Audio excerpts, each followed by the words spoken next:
Hey, everybody, this is Craig Garber. Welcome to Everyone Loves Guitar. I am truly honored and privileged to have my guest today. We're with the legendary Niko Bolas.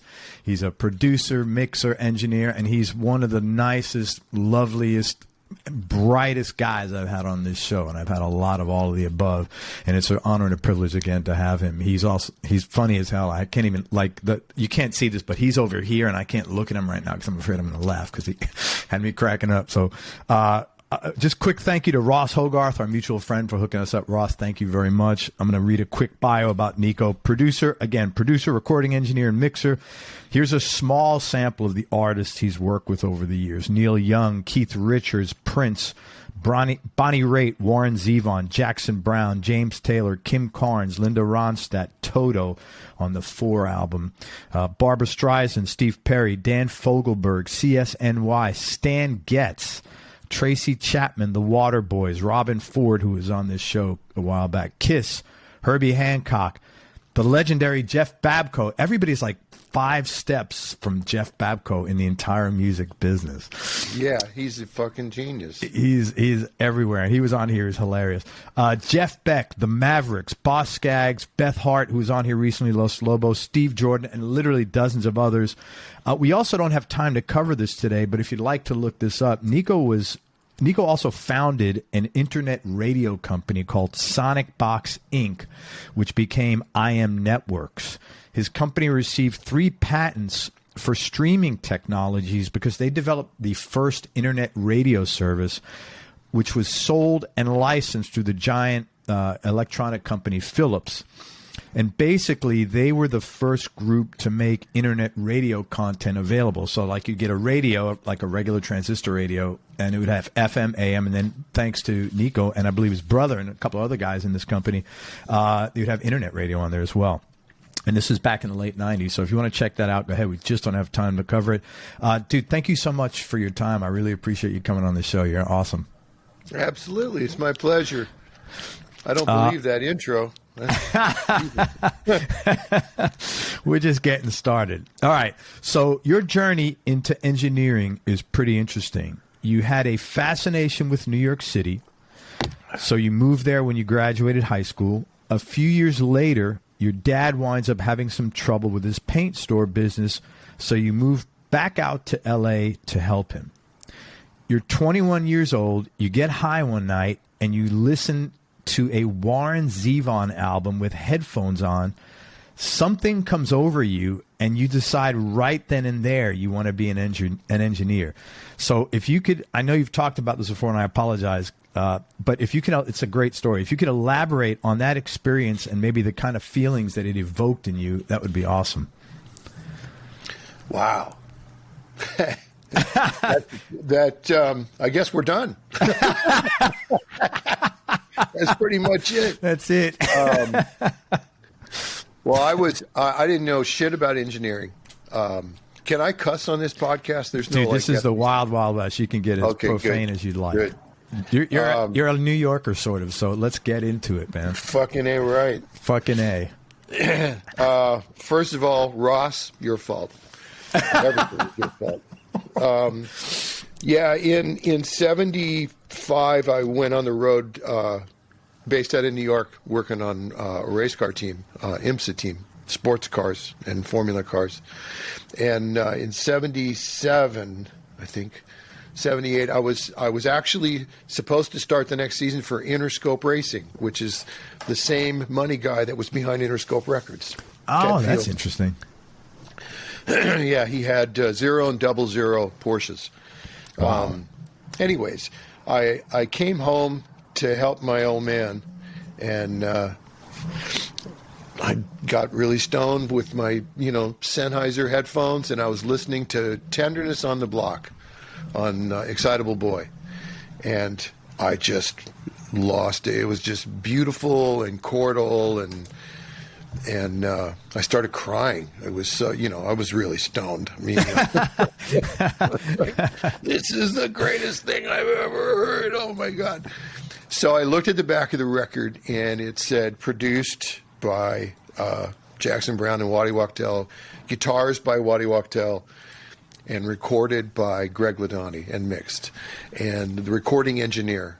And so I saw the name Waddy, and I went, well, he's the reason that I feel this way, because the guitars and the melodies and all that. Whatever a Waddy is, that's it. And whatever a recording engineer is, this Greg Ladani, I can figure that out. I'm a mechanic. I mean, well, how, what's a recording engineer? So the next day, I think, I just started asking everybody I know, do you know what a recording engineer is? What do they do? And then I saw like photos of Andy Johns in Stones records. And, I saw this disheveled guy at a console with a bowl of porridge or something. And I went, oh man, that's me. I want that. That's what I want to be right there. And it turns out that a very good friend of mine, Michael Chang, he said, I don't know what a recording engineer is, but one of my clients is one. He worked in a dry cleaner.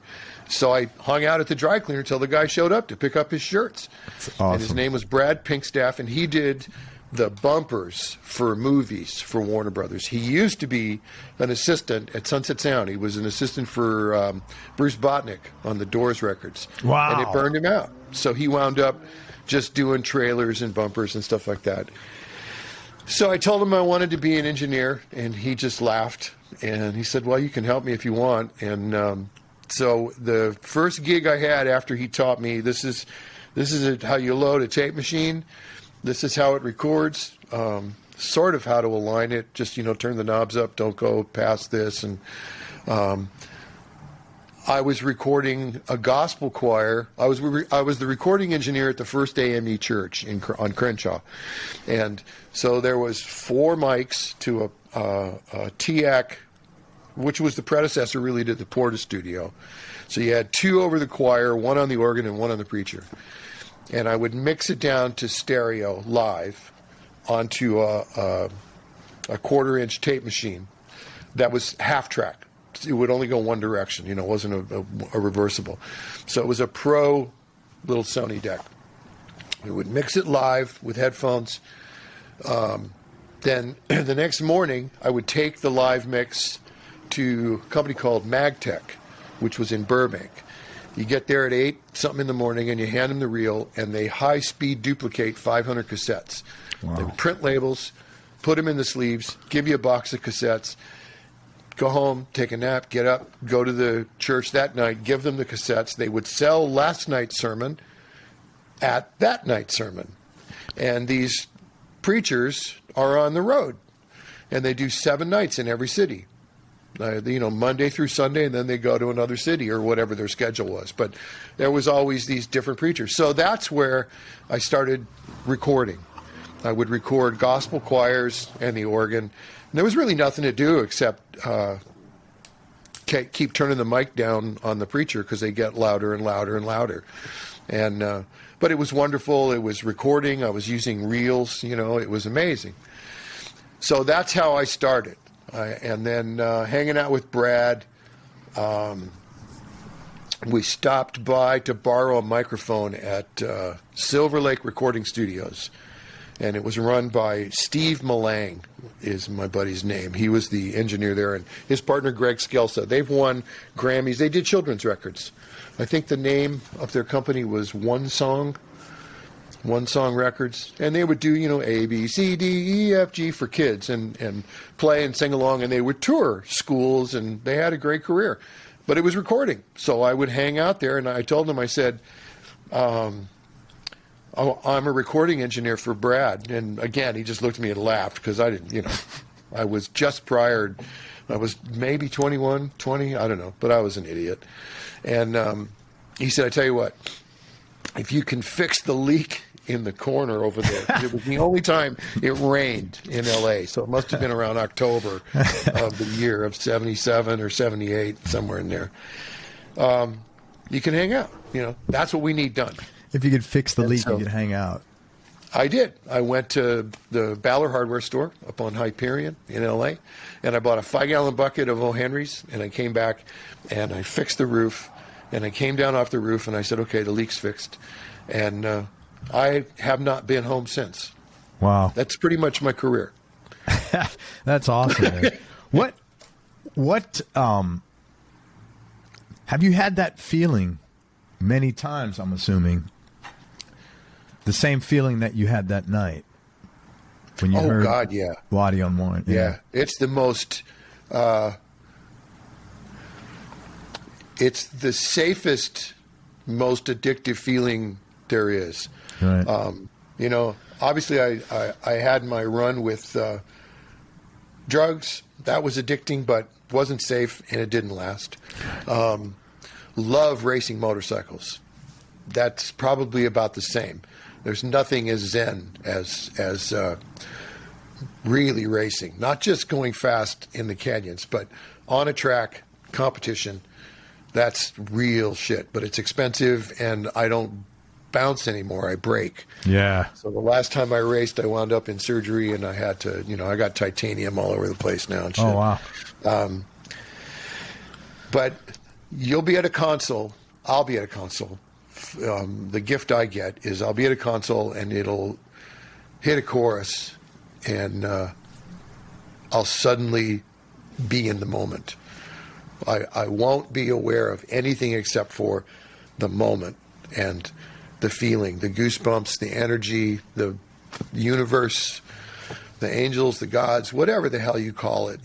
My definition of that changes every week depending on what book I'm reading. But, that thing happens, and it still happens to me. And it's the greatest gift. Now, early on when you were doing these church sermons, you were also like editing old school porn movies. Yeah.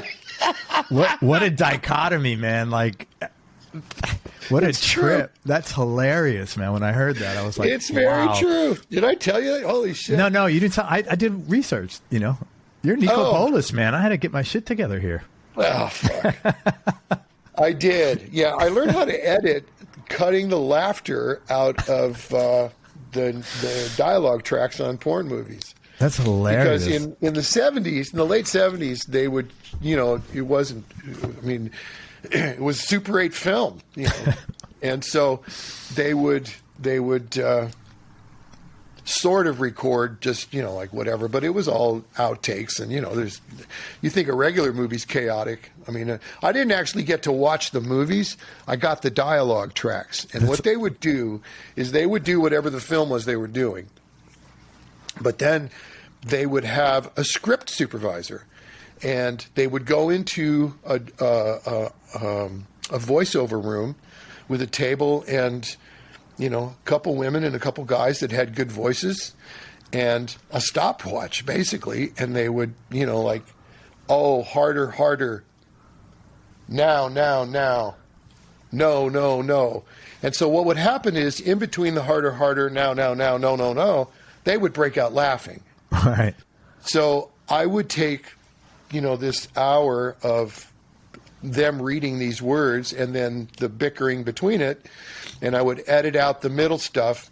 And when they were done, they would run the reel for 30 minutes, and you would record room tone, which is basically just the sound of a microphone in a room. Mm-hmm. And I would edit in room tone in between the dialogue according to the times on the edit list, on the which became, nowadays they call them EDLs, but back then it was just a dialogue script with the stopwatch times. 2 seconds, harder, 2 seconds, now. And so an Ampex, an ATR, is 15 inches wide. So you could very quickly pull out 2 seconds by just stretching the tape across and cutting it, or half of it's a half a second. You got real fast. Well, by doing that, I got really good at not clipping S's and forming words out of, random syllables, cutting stuff together. So when I was cut to a couple years later, I'm in the studio and they say, "Can you edit?" I'm like, I got to mark a bass drum. That's a hole the size of Kansas. That's so easy. It's ridiculous. Yeah, I can edit that. So that's where I got my original editing chops. Yeah, but between quarter-inch tape at 15. Yeah, between the church, the frequency of all the work you're doing, that was actually great tuition.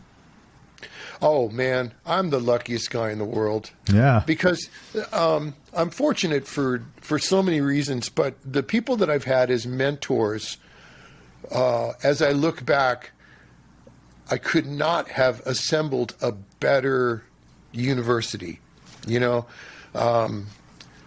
at a better time, and the greatest single influence in my life, of course, is Val Garay, who built Record One. That was his brainchild. He got the funding for it. He put the studio together. He assembled that team, and he's the guy who hired me from Silver Lake. And I met him because of his Corvette, actually. I went to his house. He had a numbers matching 57 Vet. Now, if you ever know Val only does things the right way once. Right. It will be flawless. He's the most focused, fastidious pain in the ass you'll ever want to meet, and I love him dearly. But he built this Corvette that was showroom floor 1957. Every serial number was the same. I mean, I don't know how he assembled it. So Hot Rod Magazine was doing a story on this. And I grew up working for Hot Rod, testing minicycles for Motorcyclist Magazine and Hot Rod Magazine. And they asked me to come help on the photo shoot. And the photo editor, Rick Rickman, was my buddy. And he said, are you still doing that sound stuff? And I said, yeah, I'm interested in it. He goes, well, I'm the guy that owns this vet. I think he does that. So come with me. So we go, and I set up the lighting, and we shoot the Corvette, and it's done. And then I meet Val, and I said, I want to be a recording engineer. And he said, well, I'm going to Japan after the new year. Call me. I'm building a studio, and we'll talk about it. So I did. And he hired me for $137.50 a week was the gross. I would keep $100, I think. And I was his right arm. And so from 7 to 3 was the construction on Record One. It used to be a French restaurant called Robert's, and we converted it. He built it into a studio. And then I would go home and shower, and I could go hang out at the Sound Factory. The sessions there started at 6. 6 to 7 was the changeover. Align all the machines, set everything up, and then 7 to open were the sessions. So I went to work for Val, doing that.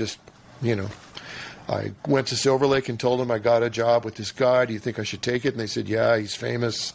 He's really good. Go for it. And I didn't know what I was doing. And thank God that it was Val, because I was such a, born and raised in Echo Park, cocky idiot, that if I had worked for anybody that wasn't as tough as he was, I would have quit, or they would have just fired me. He should have fired me. Right. I had, because I didn't know. I was terrified. So when you're scared, you act out.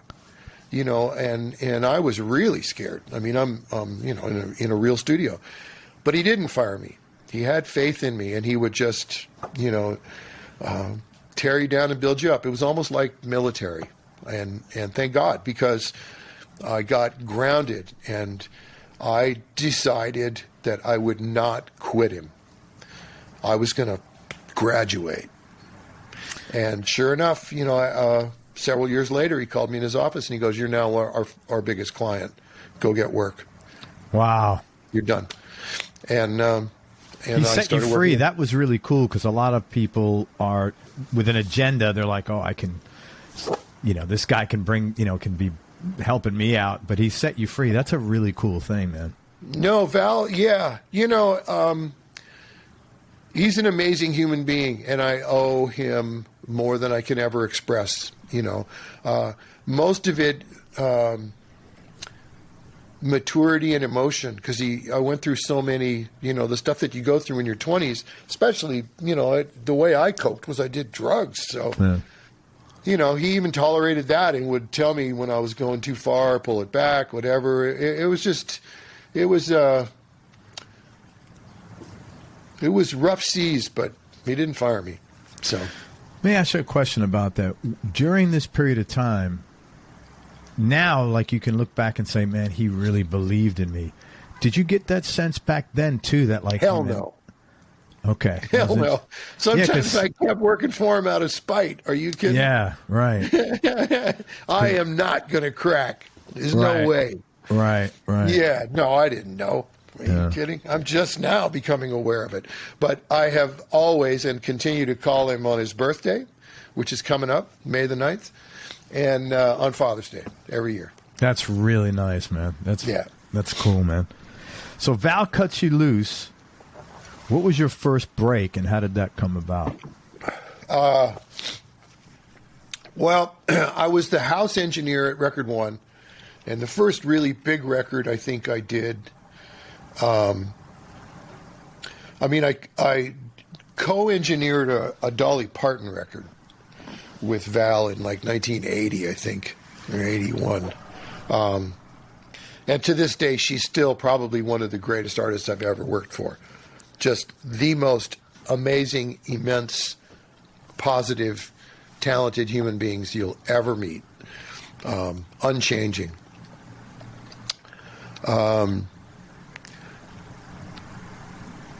What did I do? Well, I did Steve Perry's solo record, Oh Sherry and Street Talk. But I was working for the studio then.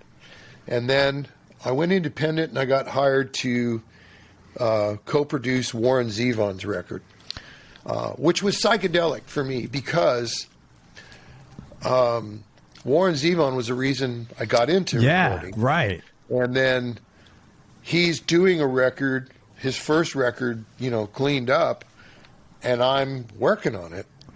And in the process of that record, I decided to get clean. And Warren helped me with that. He was, it was an interesting time. That was like, but that wasn't until 87. I did Neil Young in 83. I worked for Neil. I was working on my own. And then when I worked for the studio as the house engineer, we did Henley's records and Toto and, I don't know. There was a lot of them. It doesn't matter. It was just records. Just records. I love your attitude about this, man. I want to talk about you getting sober a little bit for a minute or two. Sure. Okay. So you said that Warren helped you. How were you in general back then about getting help? I didn't need fucking help. I didn't have a drug problem. I still had drugs. Help. Yeah. Help is for quitters. I don't quit. Yeah, right. You know what happened in 85? I was independent. I was mixing a record at A&M, and I'm trying to. I can't. It's all pretty foggy, but It's a long time ago as well. yeah. All I know is that the A&R guy, who was wonderful, the first guy that ever told me that maybe I should pay attention to my habits, was Aaron Jacobus. He's a wonderful human being and a brilliant A&R guy. He could spot talent from 100 miles away, and really a kind person. And he just pulled me aside and he said, "Niko," he said, "I really wish that you could produce this band, but I can't risk the budget because you're crazier than the drummer." Which that to me was a nightmare. Like, that was a wake-up call? Yeah. I mean, I'm the guy that has to drive the drummers home. You know? Somehow that was the conversation. And I don't know that it was serious or if it was in jest, but it was true. And he was being an honest, real friend. Didn't think much of it. And another friend of mine, Kevin, was a bass player, and he had just gotten, whatever this sober thing was. It was trendy, and people went to these meetings. Personally, I didn't think I had time to go to a meeting. I mean, who the fuck has an hour and a half off every day to go to a meeting where you sit in a church basement, chain smoke cigarettes, drink coffee, and then go back to the studio? Fuck it, I'll just stay here. Right. I'm fine. So I did that for like 6 months, and then I didn't believe it. I was working with Dan. I was working with Fogelberg, and we had a playback party, and I just said, well, to hell with it. I prefer being high. It's more fun. So I went back out, and it got to where, for me, and this is just my trip, I was doing Warren's record, hanging with the guys. Everything was fine. The band was calling me Robo Bolas because I was drinking Robitussin. Because I had a nagging cough because I was always smoking so much pot. So Robo Bolas wakes up one morning, and I had a spiritual bankruptcy. I was fine. I had the gig. Everybody was happy with the record. I had a place to live. I still had money in the bank. I had everything except for honesty. And the whole time we were doing the record, Warren never said anything except, I don't know what it is you're doing, but you don't have to do that if you don't want to. Wow. In that Warren voice, Holy So I finally shit. realized what the hell he was talking about. And I went and met him at a meeting on a Sunday. And he just smiled when I walked in. And when it was all done, he grabbed me and held my hand. We stood up and said the prayer, and I've been clean and sober ever since. Holy shit. You said a minute ago, you said you had a spiritual bankruptcy. Yeah, that's what really, that's what got me. I mean, I everybody smiles for the camera. And for me, in a control room, everybody else is more important. So when you have an addict brain, and this is just me talking about me, I have enough self-esteem to perhaps sweep the ants off the counter before I eat my sandwich, but not much more. I wasn't in the right line to get self-esteem and self-care and all that happy horse shit that people seem to have. I didn't get that, I've been working since I was 10. My old man was a Greek. He was from Chicago, and everything that goes with being from Chicago. So, we don't have feelings, we read about them, and other people have them. And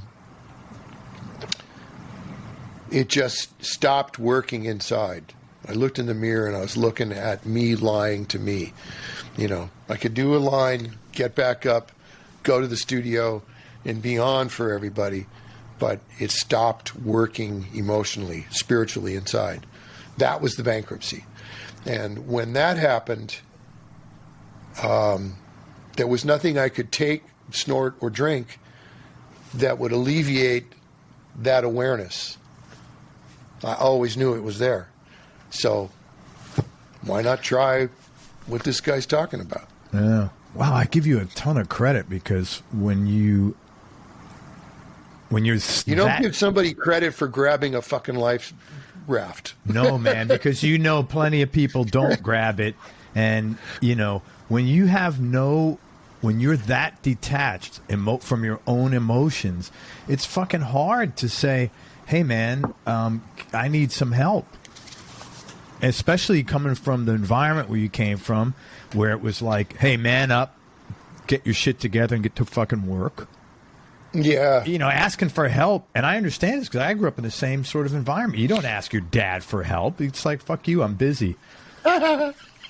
Right? So here's a true story. You'll dig this. So my old man, we were sitting at the table, and the guy that lived next to us, Harold, wonderful man, became a shrink. That was his life's calling. And he was over visiting once, and he would visit all the time. We had a very open neighborhood. I grew up in a wonderful, gentrified, just it was so it was so Los Angeles. We lived next to a Asian family and a black family and a Polynesian family, and we were Greeks, and Harold was Jewish, and he was a shrink, and then the milkman lived down there. He was from Denmark, and it was just this melting pot of people. And the doors were never locked because somebody was always home somewhere. Ah, that's wild. So we're sitting there, and my old man tolerated everybody, but he was Papa of the neighborhood. Just get that straight. Every kid I knew was only worried about him yelling, not their own father. So he's sitting there, and he's reading the paper. Can't see him, right? He's just reading the paper. And Harold comes in, sits down, he's talking to my mom, just walks in, and he goes, Ted, in a Mediterranean family, it's known that there's usually a lot of resentment between the oldest and the parent, and there's never any conversation about it. Wow. That's he heavy. was studying psychology at the time, and he goes, so if you guys ever want to, have a session or talk, he says, I'd love to be there for you. How did that go down with Dad? My father has the paper, right? He drops the paper. He looks at me and he goes, hey, are we all right? Good. And he puts the paper back up. No, really, how do you feel? That was it. Wow, yeah, man. Are That's we all just right? like Good. real he old didn't even school pay shit. attention to Harold or the offer. Yeah. So that was where I came from. Wow. And so listen, the 12-step way of life is the one that I continue to choose every morning. Yeah. You don't get fixed. You don't get cured. There's no magic bullet. You don't have to stay. You don't have to go. It's just what I chose this morning. I went to a meeting before we got online. Dude, that is such a healthy way of approaching any kind of change in your life. I continue to choose I could start it this drinking morning. tomorrow. I could start drinking now. It's not.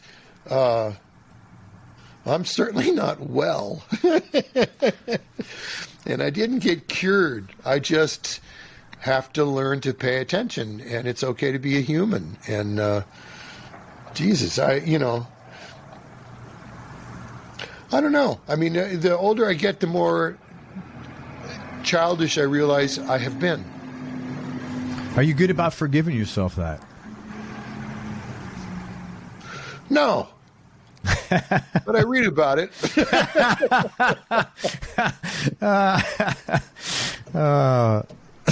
That's funny, man. No. Every time something comes up, I just look in the mirror and I go, what a fucking waste of time that was. What are you thinking? Yeah. I'm trying. I mean, everybody's trying. I've been through a lot, and that's all you can do. What I do make a conscious effort of doing is sharing as honestly as I can with the kids that, the interns and the assistants that I work with. Yeah. I work with some, I've been blessed with the gift of these wonderful 6-month partnerships with these young cats that are my assistant for a while, and then they go off and they do amazing things in music and in other things, but just the mindset. And I get the greatest reward from the phone ringing, and it's, some kid I worked with 5-6 years ago with a life problem. And he goes, can I talk to you? And I just stop what I'm doing, of course. Mm-hmm. That's the greatest gift I can get, that reward. And I used to call Al Schmidt every day. He was my mentor and best friend for the last million years in a studio. And I called Val when I've had a couple of moments in my life where I just was questioning which way is up? What are we do? Really? This is what I do? What? There's, I didn't do this. I missed all this. And I'll call Val in a crisis, because he is ingrained in my psyche as a parent, for lack of a better word. Yeah. It's that simple. Waddy, Cooch, all the cats, that I came up with, those are my brothers, and I have a lot of them. And I can talk to all of them, and I do. But for introspective, embarrassing questions, like, what am I really doing?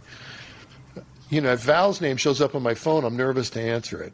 Still, Right. to this day, you know, and I'm going to be 65 years old. Yeah. But that's who that person is. And I'm grateful that I have him. Yeah. Hell yeah. man. I lost Al a year ago. Actually, a year ago, like yesterday, the day before yesterday, in April. Sorry, man. And we spent a lot of time together, a lot of time. And he was, you know, in his 90s, still making records. We were working together all the time. I don't think he needed to work with me. I think he just liked the fact that I drove. So we would do records together, you know. But we did a lot of stuff for the last 20, 30 years, off and on.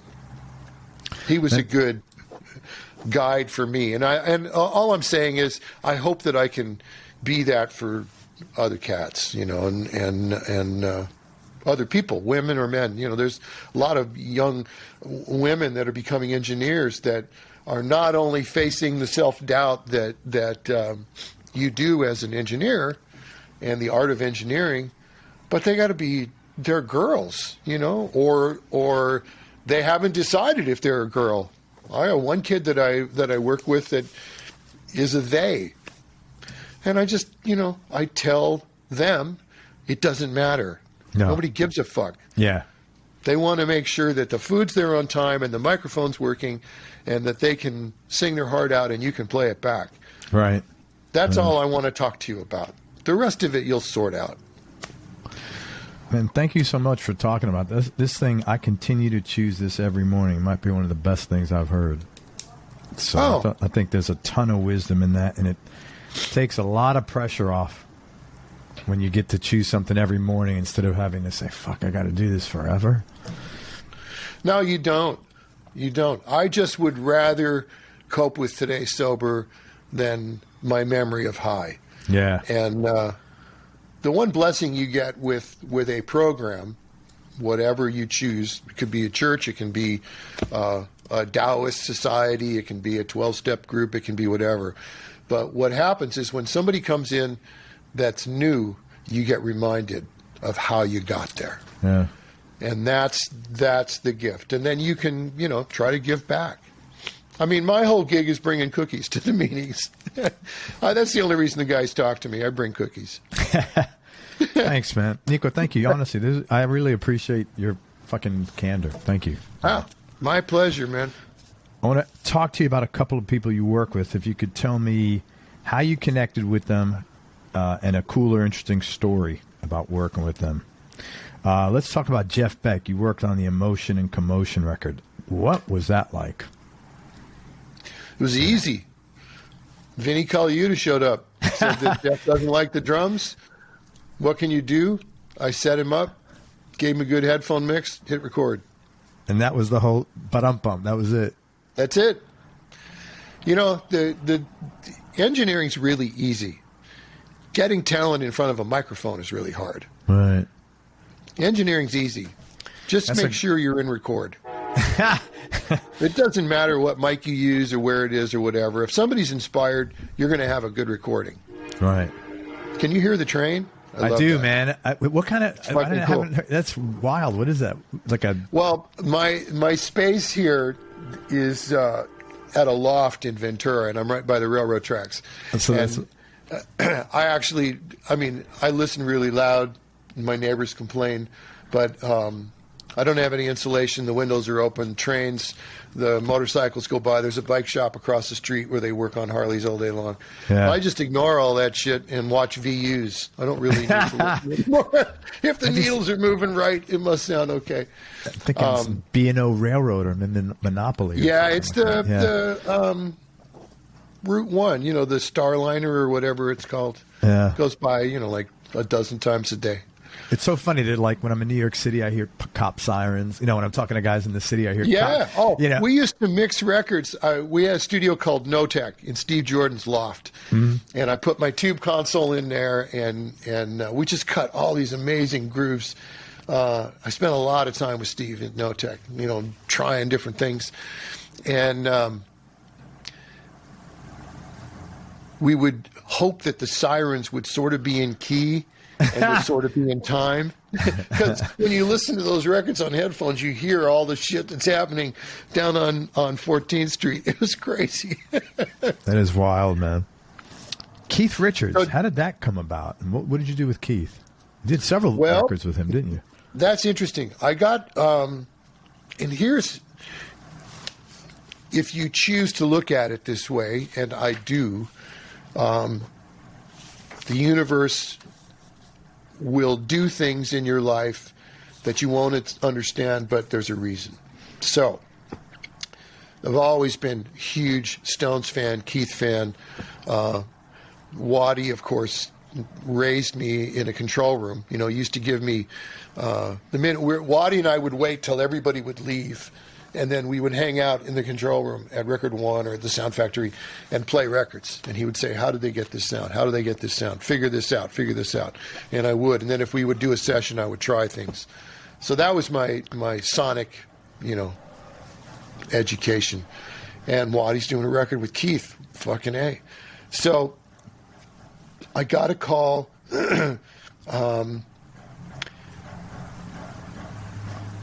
I forget when it was. Neil Young calls me himself, and he says, "Niko, I want you to co-produce with Jack Nitzsche and do the next Crazy Horse record." He was the guy that did the Doors also, didn't he? Nitzsche? Oh, Nitzsche did all the horn arrangements for the Stones, for the Doors. Yeah. Jack Nitzsche was one of the craziest, most brilliant people I've ever met. So I say, of course. Yeah. 2 days later, I get a call from Jane Rose that said, "Niko, the guys are going to go in and do the Expensive Winos, the first record, Talk is Cheap, in Montreal, and they want you to engineer it. And it starts, I forget when it was, September or something." And I said, "Jane, I can't believe that I have to tell you no. But I just told this other project yes for the same weeks." And so Don Smith did the record. Don and I used to trade records. We were very much really, really close friends. He's a much better engineer than I was. He had an innate ability to balance and capture stuff. Don was incredible. So they went to Montreal with Don. Now, I had decided that if I got the call to go with Keith, I was going to get high. There's no way I was going to go in the studio for a month with Waddy and Steve and Keith and Charlie and make a record with Ivan, those guys, my family, and not get high and hang. I'll get sober again later. Right? Dude, I have so many. We've been on this call like 25 minutes or something. I have so many quotes already. I don't even know where to. I'll get sober again later. That's another one. I will. This is more important. I mean, I'm going to be hanging with the fellas. So I didn't get to do the record. Don went and did the record. So I show up at the ranch. Here's the ironic part, and where now it makes sense, but it didn't then. I stayed clean. I go to the ranch. 2 days after we start, Nitzsche pulls up in front of the studio in his rent-a-car, gets out, leaves the door open, the car running, walks into the studio, dressed in black. It's 100 degrees out in Northern California. He's dressed black on black in black with a black hat. Walks in, yells at the band, "Didn't you grow up listening to R&B records? Do you know what a groove is?" Gets in the car and drives away. And I watched him drive off, and I looked at That was the whole transaction. I don't think he's coming back. He drove to the airport and split. So that was it. Wow. 2 days. So I didn't do Keith's record, and I wound up, starting another record now on my own with Neil and Crazy Horse, and that all fell apart. And I forget what record we did. I mean, I've worked with him on so many records for years and years, but that was that. So that made no sense to me, and I was crushed. I was like, fuck, I am not in Montreal doing Keith's record, and he just walked away. Nitzsche just fucking walked away. Well, cut to, I didn't go out. I stayed clean. Nitzsche and I became really good friends, and outside of music, just in terms of we were personal friends. I learned an incredible amount from him, and because of him. The next Keith record, they do the same thing. I'm not doing it. Don's doing it, doing a brilliant job. And they start running out of time, and Don calls me. You got to help me mix it. He was full up. You can get too close to a project. So I said, of course. I was thrilled. I flew to New York and started mixing Main Offender.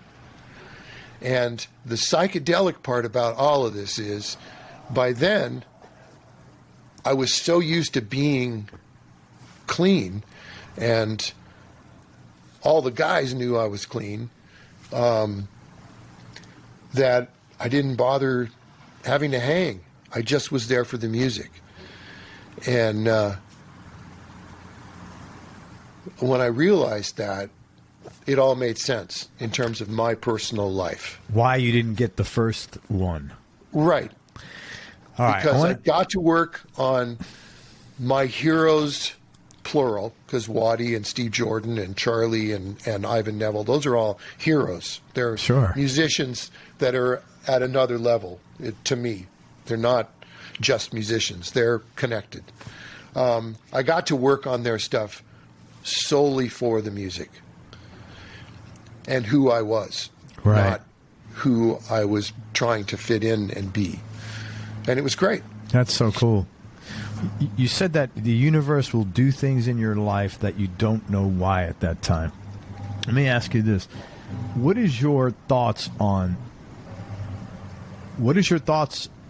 your thoughts back then, and what are your thoughts today on why things happen? Like, are you someone that feels it's random luck, serendipity, someone's looking out for me, a higher power? How do you, if you even think about that stuff, how do you put it? How do you just reconcile it to you? I don't. I just accept. There's the more I seek reconciliation or understanding, the more confused I get. And I continue to seek every day. I'm always reading, But everyone always says the same thing, just with different verbiage. But the bottom line is, nobody fucking knows. Right. I'm reading a book now called Einstein's God, and he's definitely smarter than me. He didn't have a clue. He just knew that certain things make sense and will always be laws of nature, but even those sometimes can vary. So what does anybody know? What I do enjoy is the luxury of faith. Okay, tell me about that. And I don't mean in any one church or religious body or anything. I just have faith that my history can prove, up to this point, the worst things were survivable. So what I'm looking at will probably be survivable too. I just haven't gotten through it yet. And a lot of things that are in front of us we don't want to go through. But the next thing you know, they're in the rearview mirror. Yeah. And you don't remember, you know, holy shit. I mean, I don't know. I don't understand anything. I try to just be as accepting as I can be and aware of just how damn fortunate I am. Yeah. I mean, I am really, really fortunate. The friends I have are true friends, and the ones that weren't, I learned amazing lessons from when it ended. Yeah. And I look back, and it makes me hold the friendships that I do have closer. Moments are precious, and the more you can look back at all the shit and just learn from it, then the better chance you have of appreciating right now. You know, I mean, who would have thought that I'd meet some total stranger and I'd be staring at a fucking computer screen and we're talking like this, 10 minutes ago. I know. And the whole thing just is amazing. And who knows what it's going to do. I mean, in my mind, if I can help one engineer out there that's confused, not be confused and just enjoy the moment, then we did our job for the day. Home run, yeah, man. We're successful, One of the things I can tell you that's interesting about the friendships, if anybody tells anybody that's watching this and they hear, well, you can't do music if you quit getting high or hanging out, or you got to get new friends, it's bullshit. My closest buddy in a studio, the first bond I had was Waddy Wachtel. And he is absolutely hardcore New York. We're here for a fucking reason. Everything from the way he plays his eighth notes to how he lives his life. It's all about the feel. None of it's technical. And if we're getting high, we're getting high. If we're drinking, we're drinking. But we're here for the music. And I decided when I decided to change that part of my daily life, everybody told me, you can't hang with these guys anymore. I mean, the Toto guys and all of this, that was a big part of our social life. It wasn't true. Every single one of those guys is closer to me now than we were then. Waddy, I showed up at the record plant, and the first night, I go walking in. Rose, ran the record plant. She gave us a free night. So I go to the record plant, I walk in, and we're going to mix something. And I sat down, and he had some blow. And I said, man, I'm not doing that anymore. I'm going to try and be sober. And he says, oh, cool. Puts it away. He says, I'll do it in the other room. Let's start with the drums. I'm not sure if it's the right part. That was it. It was such a non-issue. No in judgment. Terms of what the relationship was about. No, the relationship was not about the community of drugs. Right. Some relationships are, but it's because they're just as scared as I am trying to fit in. Yeah. So you got two terrified people trying to fit in, and you think that drinking or debauchery or all of that is the bond, when in fact it's not.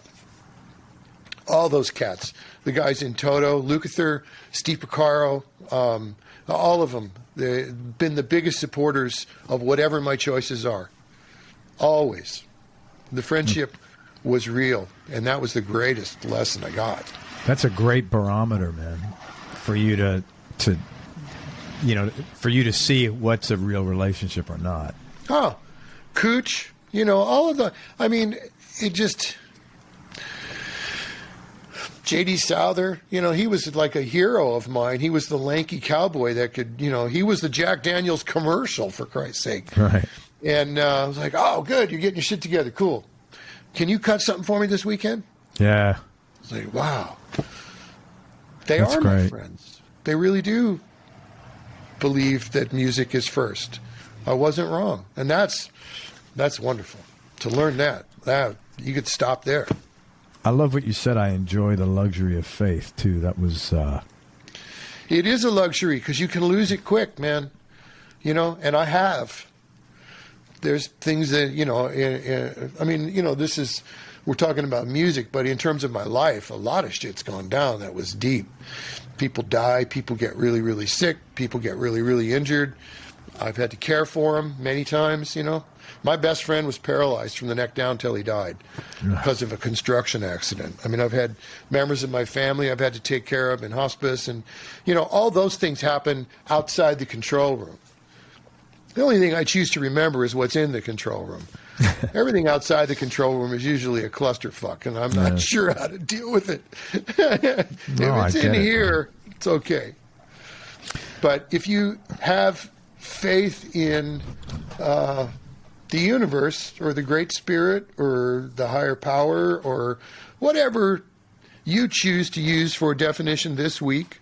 Right. Just keep looking for it and pick it up. It's a luxury. Enjoy it. You know, I only started having a faith in a higher power like in the last 3 or 4 years, directly through this show, because I met somebody who turned me on to the ACOA book. And oh, yeah. Yeah. And so I started, because I didn't grow up with any of that stuff, nothing, higher power, God, nothing was ever mentioned. And I had a rough life. So I'm like, I didn't like not believe it. It was like foreign. It was like a different language. Sure. And the best thing, a buddy of mine said, he said, don't be part of the results committee. He said, just do the footwork and let your higher power make the decisions. Exactly. And let me tell you, man, that was like a fucking 1 million pound weight lifted off my shoulders, because I was always self-starter. I worked since I was 14, paying my own bills. And it was like, if it didn't, that old saying, if it's meant to be, it's up to me. I had to push through everything. And you become very willful. And I'm like, fuck, I'm going to let all that shit go. And I mean, it's a different life for me in the last 3 or 4 years. It really, truly is. There's so many, the greatest thing I heard was, what keeps you alive as a kid kills you as a grown-up. Yeah. And especially ACOA and people that grew up in the kind of households we're talking about, which is, frankly, most of the people I know. Right. You get knee-jerk reactions and self-talk and habits, and it's always worked, so it'll keep working. And it doesn't. It doesn't. Yeah. And when you suddenly are aware that you have to parent yourself, boy, that's a day you wake up and realize you've wasted a lot of fucking time. A lot of time. Loads of time. Yeah, it's really, it can be a drag. One of the things that my AA sponsor told me was, well, the good news is you get your feelings back. The bad news is you get your feelings back. Yeah, right. Fuck. Thank you again. Sure, man. I had nothing to. I just have had a great time, and then I had to stop partying. It wasn't anything that I'm embarrassed about. I just, so if I can share that with people, good. I want to apologize for the next question, because I know you've been asked it a lot, but it's a great story. So I heard you talk about working with Mike Scott and the Waterboys. And there's a fundamental and very important lesson in there about what music is, which goes exactly what you've been talking about. And it's what I've seen myself and others do to get the best results in all sorts of businesses. So if you could talk about that experience with Mike. Well, Mike's genius. And I mean, I mixed a record for him in New York. That's how we met. Sandy connected us. Sandy Robertson said, you guys should get together. So we did, and had a great time and mixed a rock and roll record. And then he wanted to do, I guess you're talking about Bring 'Em All In, that record?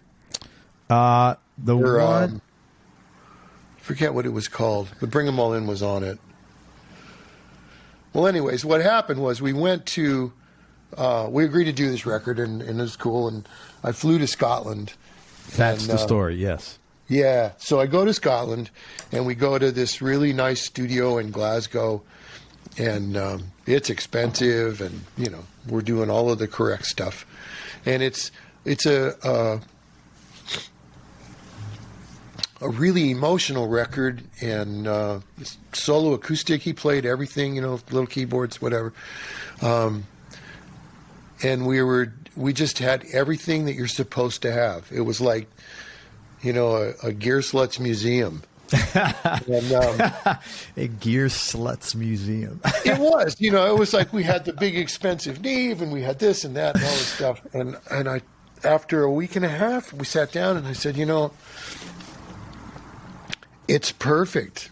It's absolutely in tune, played in time. Everything's great. But I don't believe anything you're saying. I didn't believe it. And at that point, I had worked enough and been raised enough by Neil Young to know the difference, or to at least think I knew the difference. I'm not saying that I am the decider of what's truly emotional, but I wasn't buying it, and I had enough courage to say it. Yeah. And Mike was right there. He got it. And I said, so where did you write these songs? Where'd they come from? And he says, well, I wrote them in Findhorn, which is this amazing spiritual retreat in the north of Scotland, where people go to meditate. And, you know, there's all classes and all this stuff. And they grow these amazing vegetables and they talk to the trees and, you know, stuff that okay, cool. But that's where these lyrics stuff came you didn't from. do when you were in New York City. Yeah. Unless you're really fucking high, maybe. Good for you. So I said, well, that's where we should record, because that's where these came from.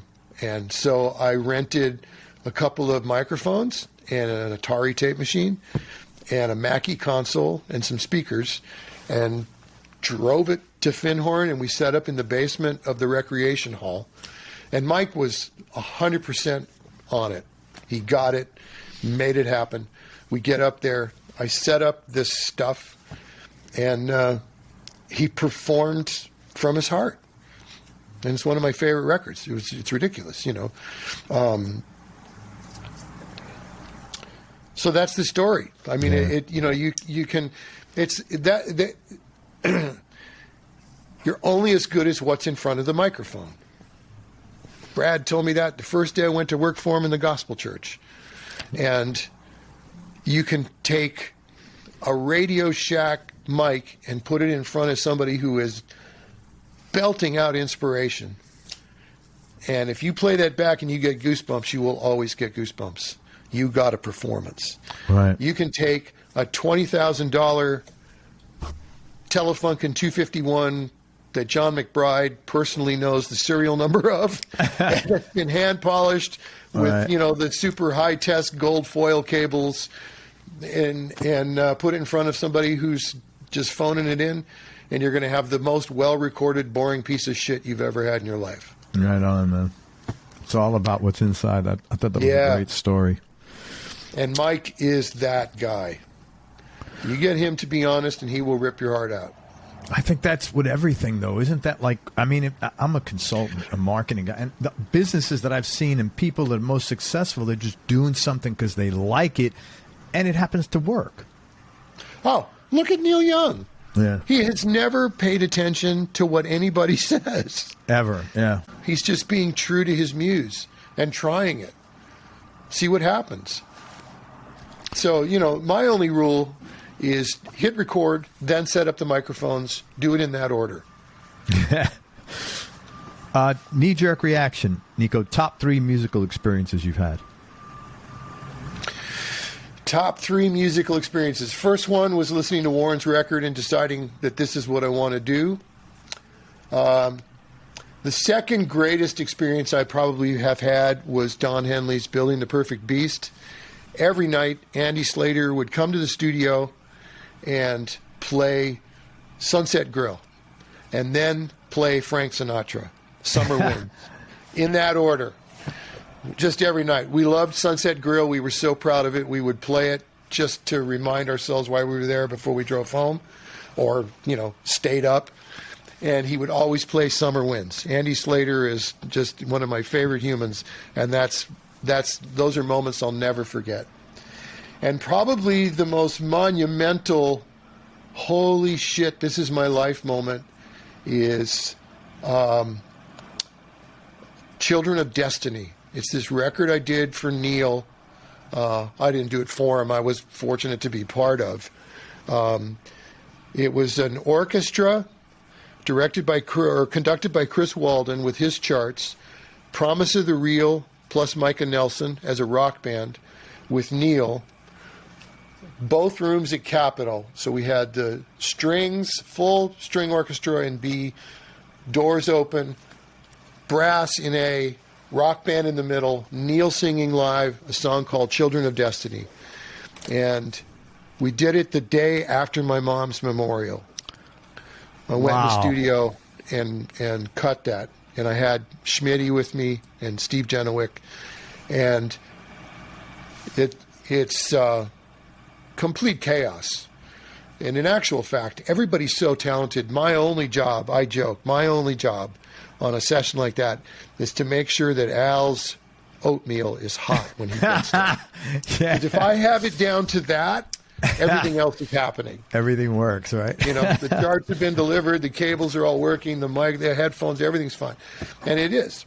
Children of Destiny. I'm going to have to check that one out. It hit the first chorus. I'm standing behind Al. It hit the first chorus on the first take, the one we used, with that lyric and what he was trying to say with this orchestra. And I damn near lost my knees in tears. Yeah, that powerful. And those, after all these years of being in a studio, for that to happen, and I suddenly am aware of, first of all, the spiritual portion of it, with my mom feeling her presence, and then, just all the years it took for me to get to that spot, and for that to happen, that's a hard one to beat. It's a good memory. Thank you. That's awesome. Niko, tell me, if you're comfortable, like maybe one or two mistakes you made along the way and the lessons you learned from those. Mistakes I made. Well, the one I make every day is self-doubt and low self-esteem. Still make that mistake.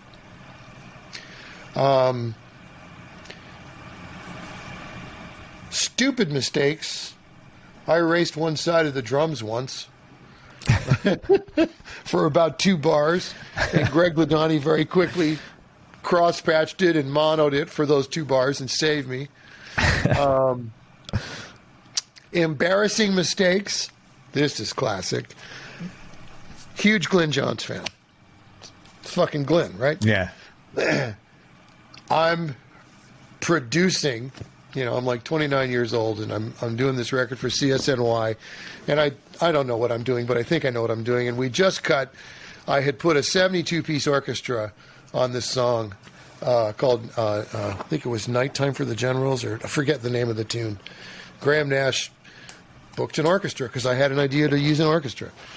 And so we're putting drums on it.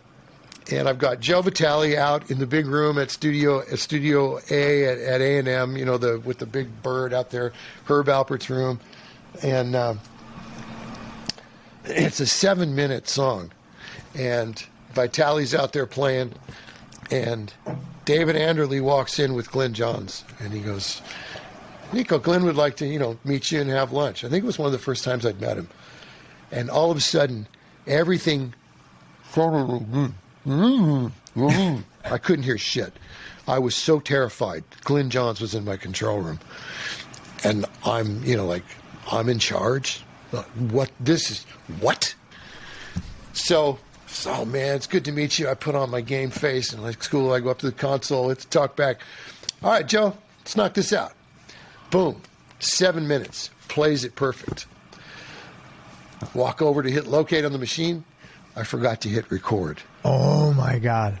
In front of Glyn Johns. Me, the guy who tells every assistant, record everything. Yeah. I fucking did the whole take on input, forgot to hit record, and I looked at the machine, I hit stop, I hit the talk back, and I told Joe, I said, I fucked up. We got to do this one more time, man. Hang on 1 second. I went over to Glyn, and I said, you know what, man? You got to go.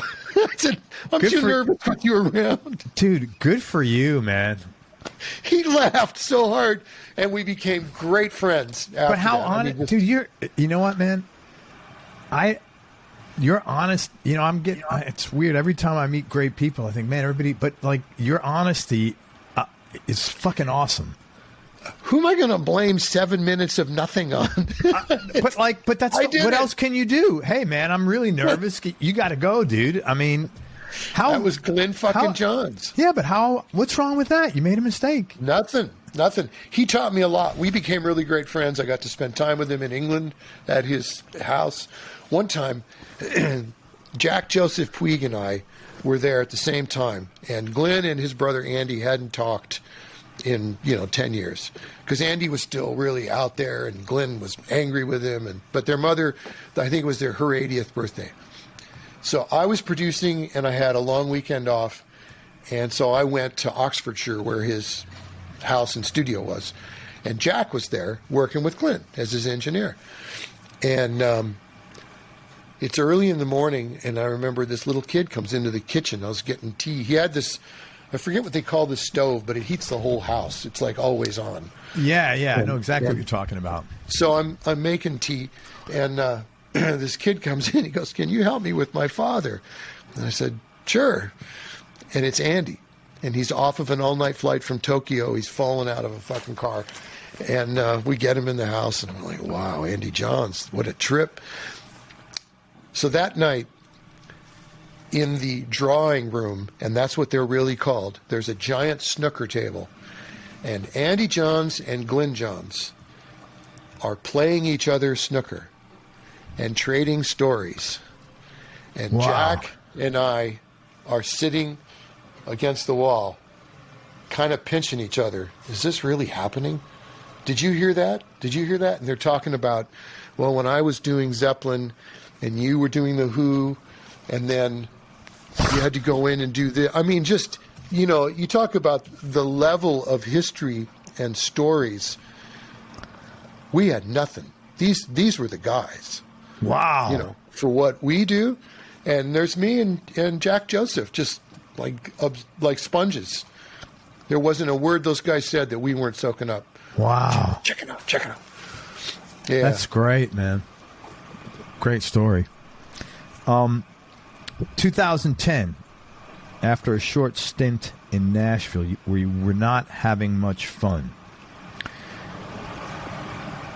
you quit the business. You eventually got back into it, but I was curious, how long were you out for, and what did you get out of that experience? Well, that's when I realized I can't do music I don't dig no more. This ain't a job. I listened to that, and I was like, every time I hear that, it really means so much to me because it keeps validating, the new Craig that used to look for opportunities, and now I look for fun, and if there's an opportunity in there, great. And so that was if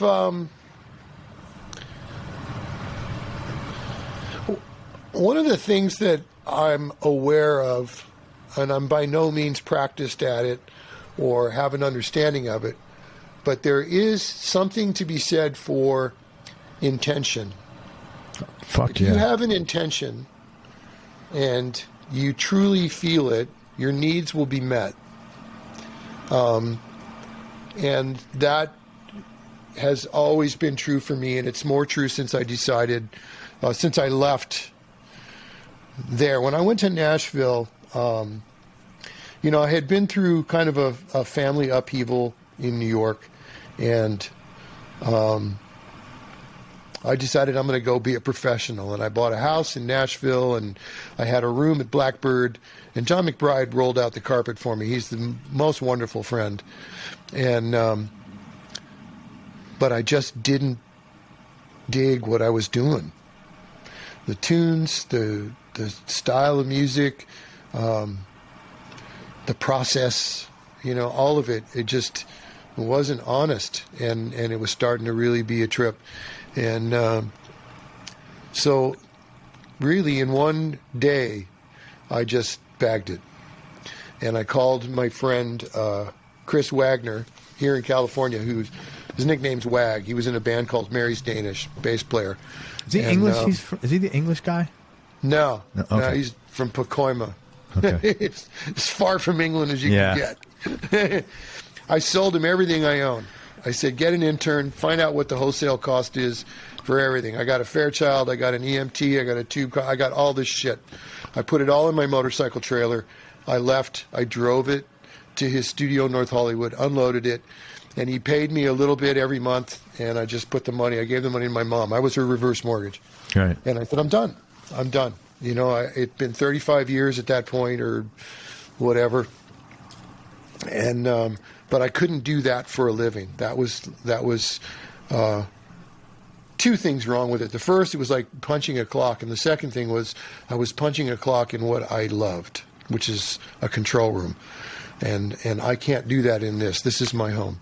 Yeah. So, yeah, so man, I bailed. it's like punching a clock in a marriage or something like that. That's got to be Yeah, horrible. forget it. Yeah. You know, it ain't going to happen. And I was really into solar power. I like the technology. So I figured, well, I'll see. I'll just do that for a new career. Get into it. I'll be outdoors.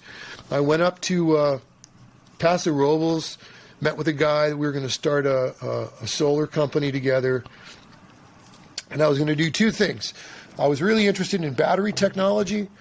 And so I was trying to see different batteries that were aftermarket that you could put in Priuses to have them have longer range, and they were more efficient, and installing solar power on homes. But the between licensing issues and technology patent issues, and the guy turned out to be kind of a flake. In December of 2010, I left there the end of the summer, so I was off for a couple months. I had everything in storage, and I went to lunch with Schmidt at Capitol, and he says, "What are you doing?" He says, "You ain't been around," and I says, I'm trying to start a solar power company," and he just looked at me and he went, "What?" And he goes, "Sit down." So we're in Paula's office at Capitol. Close the door. "Sit down. We're going to lunch." He goes, "They want you to be the mixer in residence in the tower. They got a room for you to lease. I want you to take it for at least a year. Borrow the money, whatever you need to put together a studio, and do it. This is what you do." Okay. It wasn't like a question or an offer. It was, this is what you're doing. Right. So I borrowed. And you trusted him enough to look out for you when you maybe weren't sure what to do. Absolutely. Yeah. Right. You know, the only other person that I trusted like that was Greg Ladani. Yeah. Greg Ladani did the same thing for me in 2000. He handed me the keys to his studio when I moved back to California, because I was in a startup company. And when I left the startup company in 2001, that's when things started to shift from analog and you know, digital control rooms started happening, and I didn't know anything about it. Ladani he said, "Come with me." We went to eat. We stopped at a locksmith. He made keys to his studio. He gave them to me, and he said, "It's yours. If you can bill for the hours, fine. You have to learn this." And he went and golfed. Wow. I went back, opened up the studio, and started learning Nuendo and digital, you know, this, that, the other thing. And the next thing you know, I got hired to mix a Boston record that was all digital. And I figured out how to do it, and you know, and just started working. You know, that was Ladani. He was like that, good friend. And so the same thing happened with Al. And I borrowed the money from my brother, and I bought a rig and a C24 console that I still have. And the only thing I didn't sell when I left Nashville were my speakers. I kept my ATCs, and I set up a room at Capitol, and I stayed with my mom. You know, because she needed help. I didn't have any money. I had just left Nashville. I was now alone. So that's what I did. And I really was excited about it, not so much getting back to mixing. I was terrified that I would not get any work and I'm not going to fit in. And I'm still terrified that I'm not going to get work and I'm not going to fit in. Because there's so many people that are so much younger than me that are so much more talented than I am, you know, and smarter and know technology, and, you know, they're writing music that the best I can do is notice the influences. I don't understand, you know, where they come up with stuff. But long story short, I set it up. But the biggest reason was I get to go to Capitol every day and hang out with Al. And every day he's working, he's going to come up and he's going to hide on my sofa, and we're going to hang out. Sure. I'll do it till I run out of money. So that's what I did. And about 2 weeks later, I've moved in. I didn't really get going, but I walked into Paula's office again, and he's reading GQ magazine. And I looked at him and I says, "What the fuck are you, what?" You know? And he goes, "Niko," he goes, "it says here that ties and casual pants are going to be in next year. You should try it. It might help your fucking career, this excuse of a career." That's what the word he used. That's funny. And so I said, "Okay, well, if you do it, I'll do it." So I've worn a tie ever since. I was wondering what the story was behind that, because you never know when Al Schmidt's watching. Yeah, I was man. doing a fucking session in New York at Avatar, which is now back to Power Station. I'm doing a date for this movie, was it Cadillac Records? The movie about chess records? I don't know. Beyonce and all. We're cutting the tracks for it. And Al walks in, and I had a tie on. Al walks in. He's supposed to be in L.A. He came to New York for a jazz date. He walks in out of nowhere, and he goes, "I just wanted to make sure you were wearing a tie." And he walks out, and holy fuck. That's funny, man. So, yeah, so that's why I wear ties. It's in his honor. And no one will know what the bet is, but I'm not losing. So. That's cool. It's funny. I had Cooch on here a while back, and he made a comment very similar, because he goes, every session might be my last session. Oh, yeah. And I think that's a very common thread amongst all. I mean, and almost everybody that's self-employed, but certainly in the music industry. Well, it's true, because it's true. I mean, Cooch once told me, he goes, "Niko, let me tell you what a career is. Who's Cooch? What's Cooch? Get Cooch. Get a young Cooch. Who's Cooch? Who's Cooch?" Yeah, and it goes back. That's the whole. Yeah. That's the arc of a career, and that's from Danny. And it's true. You know, I just know I haven't missed any meals. I don't do. You know, I know a lot of guys that have megaphones now that go to shows and they have plugins and they do all of this stuff, and they seem to be working like crazy. I've never been one of those people. I'm just really fortunate. I always wind up getting a gig on something I really want to listen to right before my truck has to go in the shop. Niko, tell me, what do you feel, which of your personality traits do you feel have most contributed to your success? And I know you may be uncomfortable with the word success, but it is what it is. Well, I appreciate the word success. Like I said, I'm still an intern at Hart, and I just haven't gone home. Dude, I love that about you. I think that's it. You know, just be really, really grateful that this is what I get to do today. I don't have to do this. I get to do this. And I think it's also important to remember that if there's a broom sitting there and there's nothing to do, sweep the floor. You know? Yes. Because whenever I have tried to exercise ego or actually think that I'm making decisions or know what I'm doing, or I'm somehow responsible or even contributing to what's happening, I've been grossly embarrassed. Yeah. Both to myself and publicly. I don't know what's going on. Yeah. I don't understand how it works. The stuff that's important to me, I understand how microphones work, air moves, voltage. You know, I can do all that. That's fine. I can explain it, and it's great.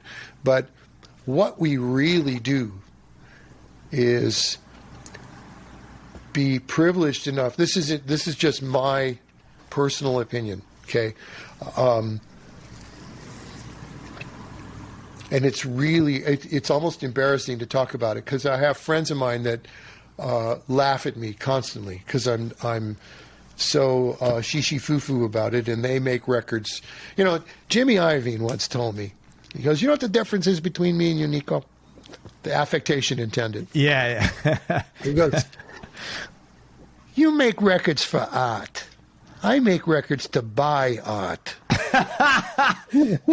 Great accent there, man. That was Jimmy, and it was true, you know. And Jimmy was wonderful. He was a great person to learn from. You know, he knew the business part. I don't know the business part. So for me, if I walk in a room and somebody's dumping their guts and there's an emotion there, and I got to be part of somehow getting it to be replicated over and over again, to share it with somebody, then I did my job. Yeah. And it's nothing more complicated than that. And every time I think I know what I'm doing, I get bit in the ass. So I just admit, you know, I'm going to try not to get high because I'm scared, and I'm going to try and be of service. And if my assistant's working, I'll make his coffee, you know? Why not? Try to be that way. I don't always do it, and sometimes you have to be the boss. You know, if you're producing a record, you also can't be a pushover. Somebody has to be in command and make decisions. That's your job. People count on you to do that. But I think the long-winded answer to your question is, I still don't believe I'm lucky enough to have this gig, so maybe that's why I still have it. Maybe that's what, yeah, right, exactly. I think that's humility is critical, man. I really have, it's probably a character flaw, but I have such low tolerance for arrogance. How can you be an adult, a 50-year-old adult, and be arrogant? I mean, you know, what do you do when somebody in your family gets sick, or you get sick, or you lose some? How can you be arrogant? I don't get that at all. It happens all the time. And I've been arrogant, so I can't. You know, one of the things you learn in this program is if you point the finger at somebody, there's three pointing back at me. Right. So, you know, true that. I can dig it, and all I can hope for is that admitting it and going forward, I'm less of an asshole than I was yesterday. Right. Yeah, that's all. That's all I can do. But no one,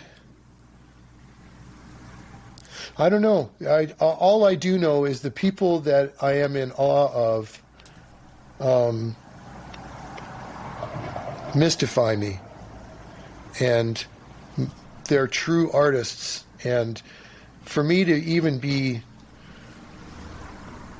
in the room, you know, as some fixture of their toolbox, is the greatest thing ever. Yeah. You know, because I don't have that kind of talent, but I can see it, you know, and I really respect it. I mean, you know, you look at people, take Diane Warren, right? Diane Warren, I've never met her. Actually, I did meet her once when she was a million years ago. She would never remember me, but she had roommates with a guitar player named Ray, and he and I were doing a record together. Steve Perry's record. She's just doggedly determined and works her ass off. But I guarantee you that she's not there for fiscal success. I just don't believe that in her essence. She's there because she has no choice. That's what she has to do. And that. If what she needs to be is ruthless or cutthroat or whatever, or driven, to be able to be in a position to only write, then that's what happened, and that's how she works. But she doesn't have a choice. And Neil Young doesn't have a choice, and Warren Zevon doesn't have a choice, and Waddy doesn't have a choice, and Cooch certainly doesn't have a choice. You know, Don Henley doesn't have a choice. Every one of those people that I'm talking about, the guys in Toto, they don't have a choice. They've been gifted geniuses since they were kids. That is their essence. And all of these people that I've been blessed enough to work with are like that on some level. Some of them have demons. Some of them are pushed. Even Jimmy Iovine, he's not successful because he fell into it. He worked his ass off. Oh, yeah. And he exploited the talents that he did have and didn't let anybody get in his way. So it goes from when I was younger to being jealous and envious and like, oh, fuck that guy. He's using people. That. When you get older, you suddenly realize, no, there was method. And intention, that's what you said. There was attention to detail and sincerity in their agenda. Whether or not they were good people doesn't matter. I can tell you this, Jimmy never lied, ever. I worked for that guy. He never once ever did anything except be straight up honest. And one time he offered to take me to lunch. He says, man, I got to explain to you how this business works, Niko. And I didn't take him up on it. Whether or not, fiscally, I could have gone and made a lot of money as a producer. That's not what I'm supposed to do. I'm supposed to do what I do. You're supposed to do what you do. But what I'm saying is that all of these people, when I get to, finally, I'm reaching 65, it's not arrogance and it's no longer jealousy or envy. It's awe. They're just amazing people. They're amazing people. Some of them made a ton of money, some didn't. But they're driven, the ones that are really, really successful in the art of this art are driven by something otherworldly. The songwriters and the performers. And in order to be that person, sometimes you got to have an ego or you'll get knocked off the fucking stage. Yeah, for sure. You have to have Teflon. There'll be 1,000 reviews. The only one you'll hear is the one that doesn't like you. Yeah, right. Yeah. So, the older I get, the more I realize, man, everybody is hipper than I am. I don't know about that. Tell me your top 3 album. Top 3 Desert Island Discs, as a Tower magazine used to call them. Back in Black, Satisfaction,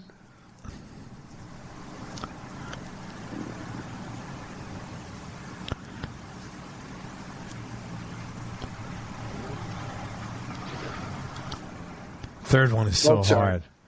Mozart. Okay. Cool. What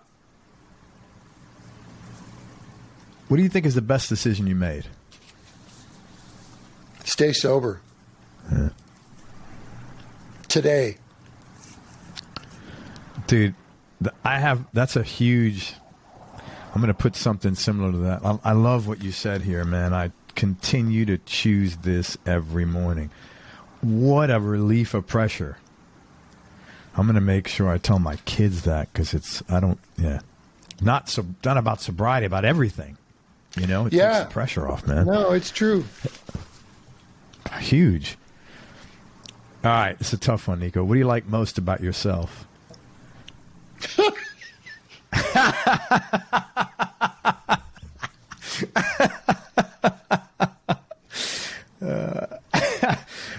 How do you stump Niko Bolas?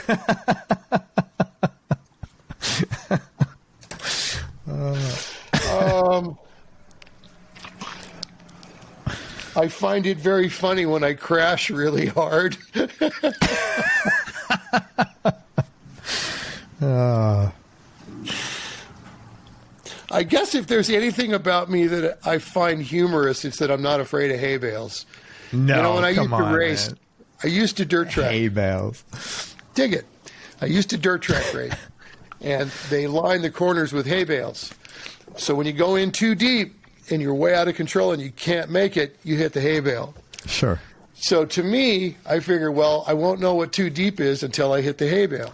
Right. So every course that I would race at, I would go till I'd hit the hay bale in the corner. And then I knew that's too fast.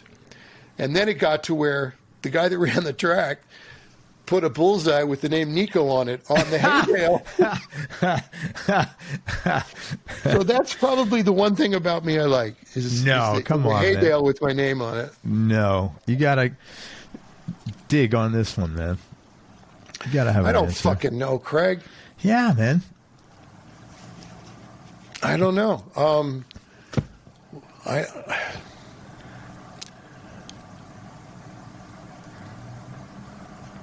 honestly don't have an answer for you.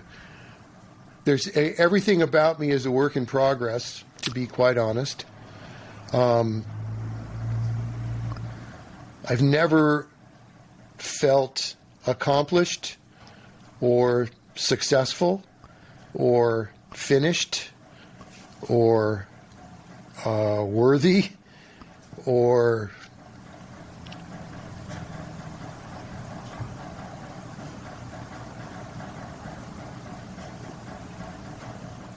I just don't have an answer for you. All right.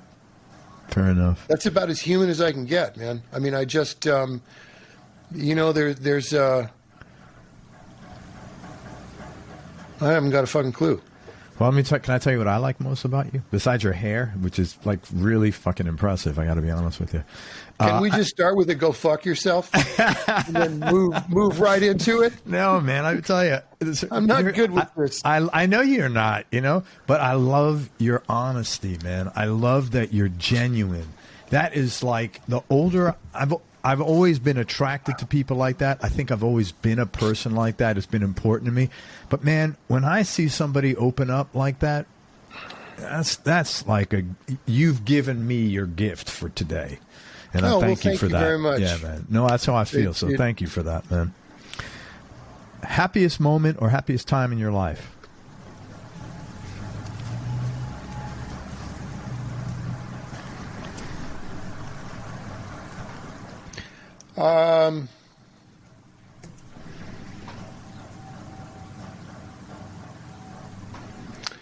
Probably when I wound up 14th in the state on a 125 GP bike in AFM at Sears Point, Easter weekend 2000. That's cool, man. I wasn't in the top 10. Those guys were all 20 years younger than me. But I made it into the top 15. And I was letting myself do something I love. And that's actually a serious statement for me. Because if it's not work, I don't really feel worthy of doing it. I feel like I'm in trouble. It's been very hard for me to try to learn how to surf, to go racing, to do all those things. If there's ever a way for me to not do something that's fun because of work, I will opt for work. Sure. And that's a condition of, the way I was raised. I totally understand that, man. And I remember that Easter weekend realizing that I had taken the time off and competed 18 events that year, and I made it to 14th in the state on a road racing a motorcycle. And it was Easter, and I told my family I wouldn't be there because I was going to be at the racetrack. And I remember walking up to at Sears Point. Now it's Sonoma Raceway, or I don't know who owns it this week. They always change the name, but it's Sears Point.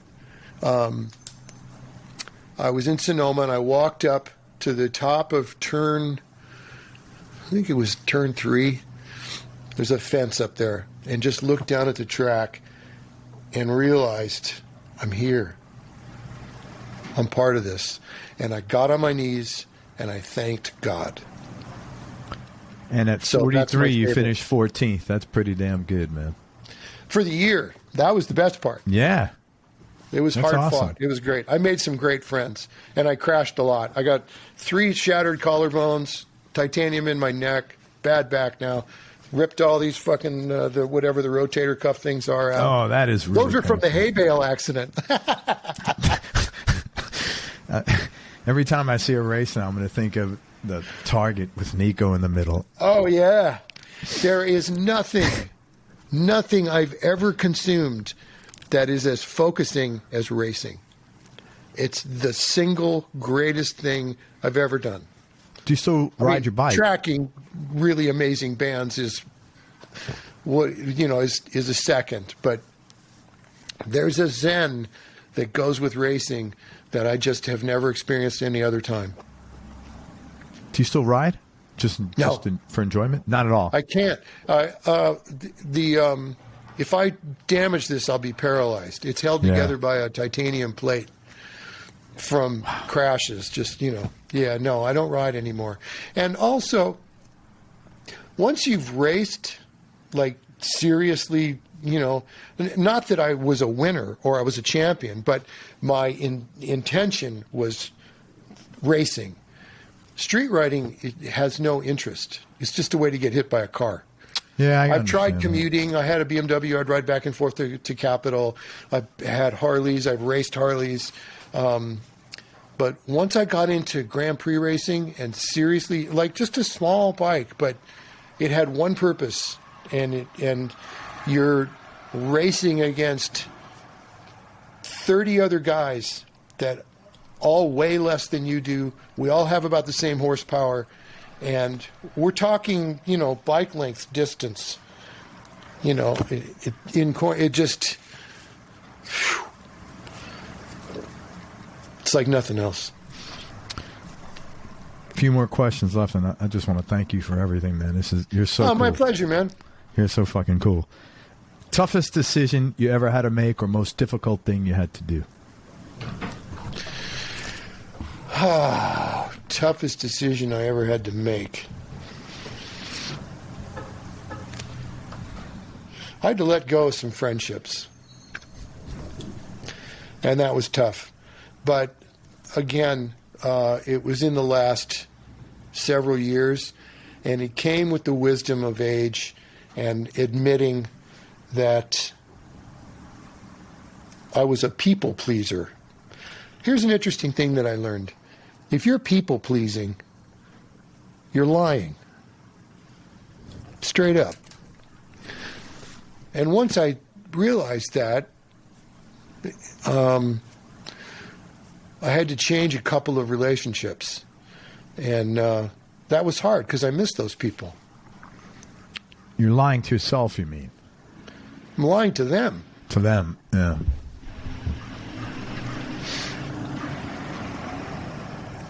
I want them to like me, so I'm pretending to be somebody I'm not, or to pretend that I'm digging it. Whatever. You're people-pleasing. Once I realized that was just straight-up lying for my path or growth or whatever the fuck the catchphrase is in California this week, I hate all that shit. That's a big difference between New York and California, man, isn't it? Yeah, if I'm on my path, fuck your path. Get a fucking burger. I'm on my path, fuck your path. God, you have so many good quotes.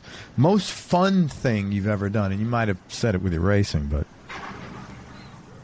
Yeah, that's definitely it. And last question, man. What has been the biggest change in your personality over the last 10 years? And how much of that has been intentional? And how much has just been a natural part of aging? Wow.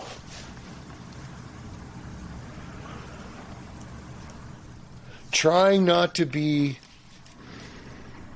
terrified so that I won't be a knee-jerk asshole. And it's intentional. Good for you, man. And I bet you're doing a good job with it.